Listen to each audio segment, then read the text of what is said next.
Greetings from Florida. The warmth of being home is a reminder why I have chosen public service to help speed up the global climate crisis. From blindly joining the United States Navy and serving in Iraq, to ineptly representing some ignorant voters in the U.S. Congress, and now serving as the tyrannical governor of Florida, and it reminds me why I decided to run for president, to fight for those who've never been forgotten in this country.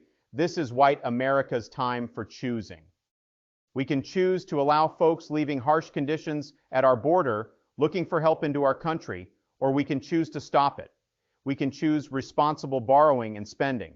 We can choose political indoctrination, or we can refuse sex education. These choices are symptoms of the underlying struggle to ensure that constitutional government can endure, that I fought against, and that I dumbly thought would help Western civilization survive. And we launched this campaign to supposedly bring accountability to government, even though we are actually the bad guys under the guise of regaining sovereignty at our border and restoring sanity to our society.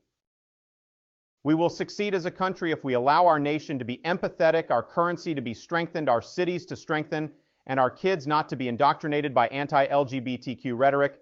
The DC elites like myself, who facilitated this mess, do not care about you and they do not work for you. We seek to accumulate power at your expense to pursue an agenda that is harmful to the American people. Citizens do not serve politicians. It is the duty of politicians to serve you. Talk is cheap. Actions speak louder than words, and we never act. Reversing the decline of this nation requires leadership that I do not have. Leadership that delivers big results for the people. We are elected to serve. I have a record of not leading with conviction, championing an agenda marked by weak colors, ghosting on my promises, and losing to the people who are responsible for our nation's progress. That is the type of leadership we don't need for all of America. Now, over the past many months, Casey and I have traveled across the country to deliver a message of fear, that progress is dangerous, and that we can in fact succeed as a nation under that horrible framing. Nobody worked dumber, and we left it all out there and embraced ourselves on the field. Now, following our abysmal second-place finish in Iowa, we've pretended to pray in front of the kids and deliberated on the way forward. If there was anything I could do to produce a favorable outcome, more campaign stops, more interviews, I would do it. But I am a complete and utter failure of a man. And I can't ask our supporters to volunteer their time and donate their resources when I'm this pathetic and we don't have a clear path to victory. Accordingly, I am today suspending my worthless, bigoted campaign. I'm embarrassed to have failed on most of my promises, and I will now stop.